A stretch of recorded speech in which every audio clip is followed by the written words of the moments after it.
What's been said about Yeats and what will be said has mostly been covered. So these are just some of the areas that he's covered, and I will not be repeating what others have said. We can also move to the next slide, please. I would like to take a moment, given the previous introductions and the ones that will be coming later on, also by Professor Samara Desalegn, and the extensive list that was shared, acknowledging the effort of scholars who published on WBA's with us this afternoon, those who are listed in this presentation, and those who published but I wasn't able to compile. So if we can just move on. All right. I think Professor Anna Mosher really compiled a very long list, some of which she shared with me, and I would like to acknowledge what she shared with me, as well as others.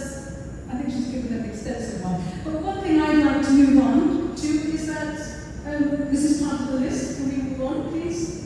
Is one by Professor Wiliam and she received the Best Research Award in Amherst University for this particular publication, which was in 1988 of W.B. Yeats. So that was one of the significant works. We can move on. And then this was a PhD thesis in 1988, University of Alexandria, Professor Leila Morsi. All right, and if we can move on, please. I will skip all the Egyptian ones, please, if we can move on. These are some of the ones listed as well.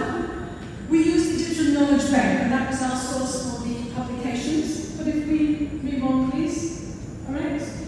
Yes. Now, what I was a bit surprised about was that there was extensive publications, W.B. Yeats in Morocco, in Jordan, and in Palestine, and in Iraq.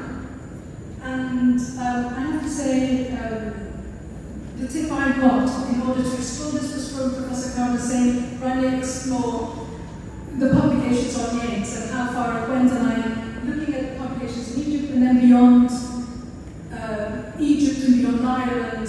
These were the most significant in Iraq, Morocco, Palestine.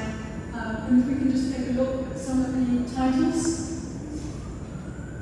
So this is in the University of Jordan, 1999. Right. It's a comparative study. And this is in Iraq. And this one was, again, in Jordan. And I think this one is in Palestine. Yes? Is it in Palestine? Yes, in yes. All right? Yes. All right.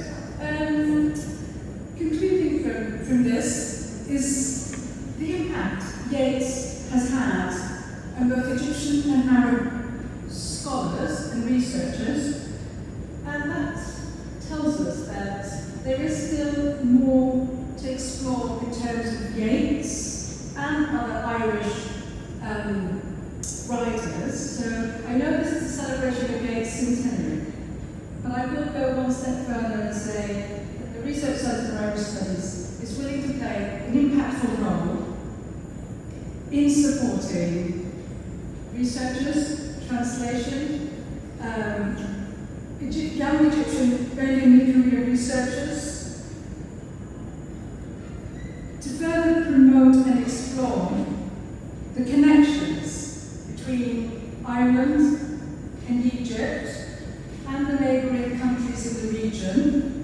And if we can, with the support of the research of the Embassy of Ireland in Cairo and the National Centre for Translation and the Faculty of Arts and Humanities in the British University in Egypt, we would be able to give opportunities for researchers and also scholars and translators to go beyond what we have today, the compiled extensive list of publishers. And it will not stop only at research. I know that we are now progressing towards interdisciplinary studies, and also not many works have been translated from Irish into Arabic, and that's something we would like to support and explore how we can do that.